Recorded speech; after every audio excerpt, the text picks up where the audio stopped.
It was a quiet Thursday night in East London, July 11th, 2019. A man stood in his kitchen. The kids were upstairs. The house was calm. He was reaching for a glass of water when gunfire shattered the silence. 6 shots straight through the glass doors. 2 hit him, 1 tore through his neck. He dropped to the floor, bleeding, gasping, paralyzed from the chest down before his body even hit the floor. Whoever did it didn't stick around, fired the shots and went off. The victim wasn't just any man. His name was Paul Allen. Years earlier, he helped orchestrate the largest cash robbery in UK history. £53 million gone. A robbery so well executed it stunned the nation. Allen served his time, got out, tried to build a quiet life. But some debts don't expire, some people don't forget, and some things, once stolen, don't stay buried. So was this revenge, a betrayal, or was someone simply eliminating a loose end?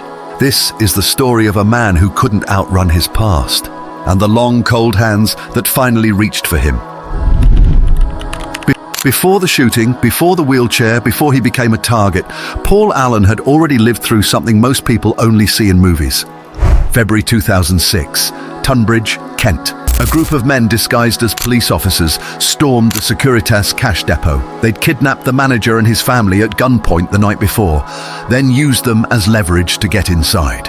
Once in, they tied up the staff, loaded over £53 million in banknotes into waiting vans, and disappeared into the night. It was the biggest cash robbery the UK had ever seen. They didn't fire a single shot. The alarms stayed silent. Just sharp planning, steady nerves, and perfect timing. Paul Allen wasn't the leader, but he was heavily involved. A former cage fighter with a reputation for handling business quietly and without hesitation. Police caught him later in Morocco, living under the radar. He was brought back to the UK, stood trial in 2009, and got 18 years. After serving 6 years, Paul Allen was released on licence in 2016. By July 2019, Allen was living in Woodford Green. A rented house, a partner, 2 kids, school runs, supermarket errands. Just another dad in a quiet London suburb. If you knew a man had once helped steal more than £50 million, would you ever truly believe he walked away with nothing? Allen didn't talk about the past, didn't brag, didn't post, but people remembered. And some of them wondered, maybe not out loud, whether he was still sitting on a secret. That kind of silence, it doesn't always protect you. Sometimes it paints a target. Paul Allen kept a low profile, but that didn't mean he was forgotten. He never sat down for interviews, never told his side of the story. If the tabloids called, he didn't answer.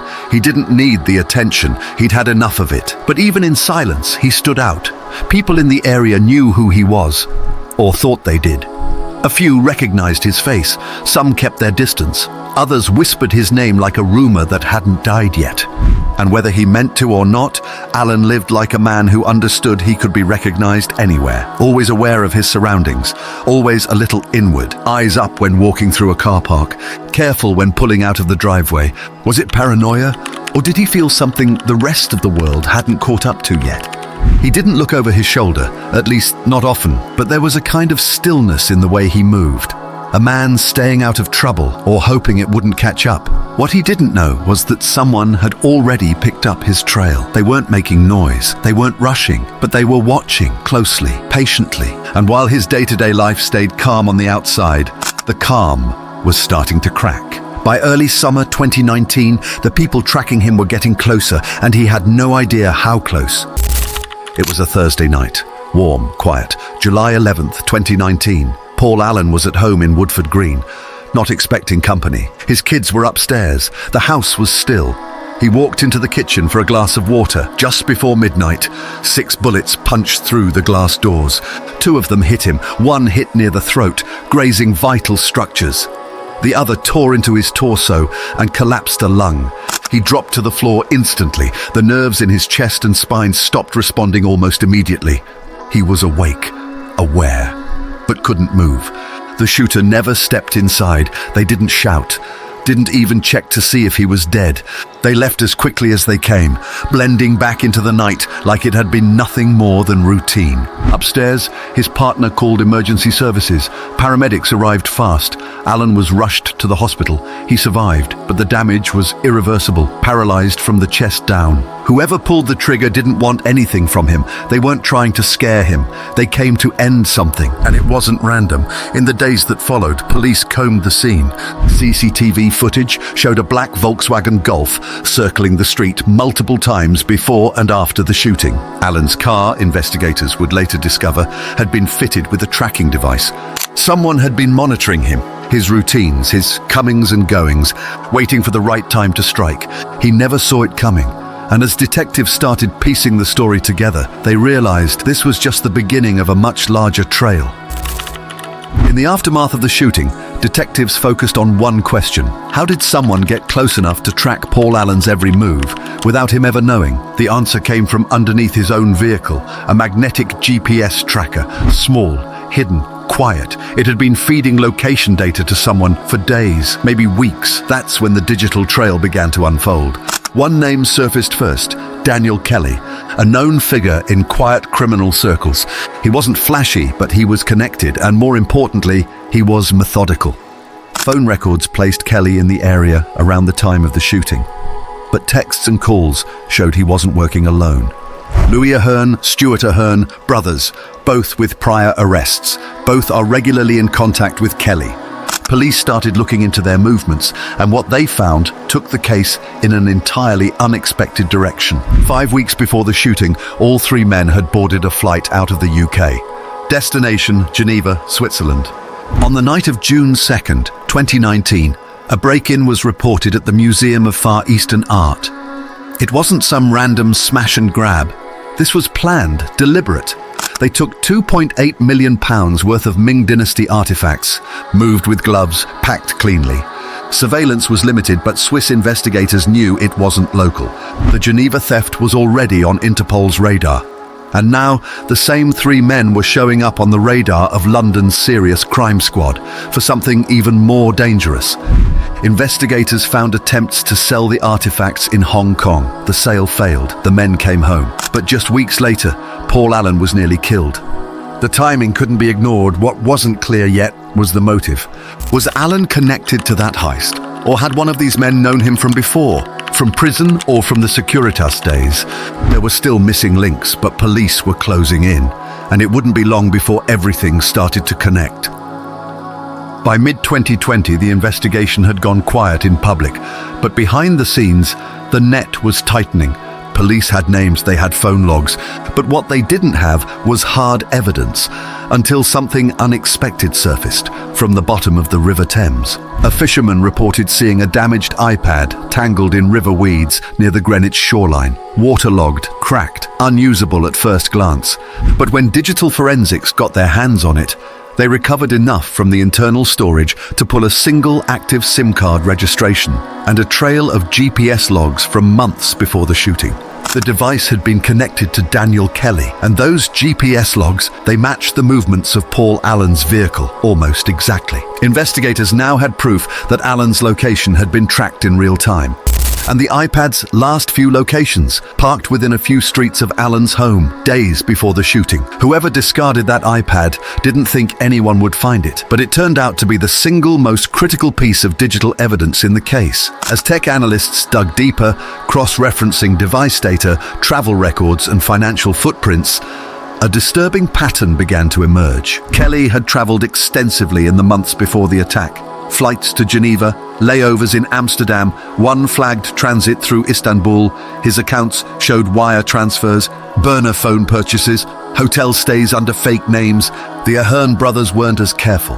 They left receipts, fuel logs, a van hire matching the timeline of the Geneva heist, and a set of text messages that hinted at something bigger. One more thing to sort before we shut it down.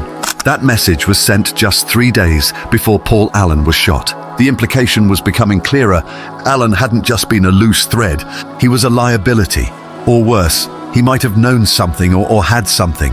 They couldn't risk being exposed. With the digital trail confirmed, authorities had what they needed. Surveillance warrants were issued, phones were tapped, and finally, arrests were made. It had taken over a year, but the three men who thought they'd buried the trail in water and silence were now facing trial. April 2025. The trial of Daniel Kelly, Louise Ahern and Stuart Ahern began at the Old Bailey in London. The courtroom was quiet, formal, tense. Prosecutors weren't just presenting a shooting, they were laying out a timeline of planning, movement and digital surveillance that stretched across 2 countries and 3 continents. Jurors were shown a map, one built from GPS logs, travel records and vehicle rentals. It tracked the suspects' movements in the weeks leading to the attack, from the Geneva Art Museum theft to failed artifact deals in Hong Kong, to rental vans used in southeast England, and finally, to Paul Allen's street in Woodford Green. Phone records told the rest of the story. Hundreds of messages exchanged, disposable phones used, then discarded, mentions of sorting loose ends and closing things out. But what the courtroom never fully answered was the question almost everyone had. Why Paul Allen? The prosecution never named a specific motive. No witness came forward to say what Allen knew or held, and no message was left behind. But the evidence, they argued, spoke for itself. The tracker, the iPad, the coordinated timing, the gunshots through the glass. It wasn't messy, it wasn't loud, it was surgical. The defense didn't deny the international movements. They didn't challenge the museum theft, but they tried to create distance between the heist and the shooting. Coincidence, they said. Speculation. The jury didn't buy it. In April 2025, the verdict came in. Guilty. Daniel Kelly was sentenced to 36 years in prison with an additional 5 years on license. Louis Ahern received 33 years. Stuart Ahern was handed 30 years. None of them spoke during sentencing. They stared ahead, like men who had planned for everything except being caught. Paul Allen didn't attend the hearings, but his victim statement was read in court. He spoke about waking up in a body he could no longer control, about his children witnessing the aftermath, about the silence that followed him, before and now forever after. The courtroom fell quiet after that, not dramatic, just still. The trial was over. The shooters were behind bars. On paper, it was justice. But for many who followed the case, and for those who knew Paul Allen, the biggest questions still hadn't been answered. Why him? Investigators had theories. Maybe someone believed Allen still had access to money from the Securitas heist. Maybe he'd said something, or seen something. Maybe he had a connection to the Geneva theft no one had uncovered. But the truth is, in court, the motive was never made clear. There wasn't a confession that explained why someone tracked him, studied him, then tried to kill him in his own home. And maybe that's what makes the story so haunting, because when a crime has no voice, the silence becomes its own kind of threat. Some believe Allen was targeted because he represented a loose end, a chapter from a past the others wanted to close. Others think it was about trust, money, disagreement buried years ago. But Allen, for all the speculation, never gave a public answer either. After the shooting, he withdrew further. He didn't seek revenge, didn't name names, just focused on recovery, on his children, and on staying quiet. In a rare quote passed through a family friend, he said, "When something like that happens, you stop asking why. You just try to stay above it. Maybe he knows more than he's ever said. Maybe he doesn't." But in the end, that kitchen floor in Woodford Green became the line between past and present. And whatever secrets were still out there, they didn't come into the courtroom. They stayed outside, unspoken, unfinished. If you found this story unsettling, you're not alone. Subscribe to True Crime O'Clock for more cases that don't just ask what happened, but why it still matters. Thanks for watching.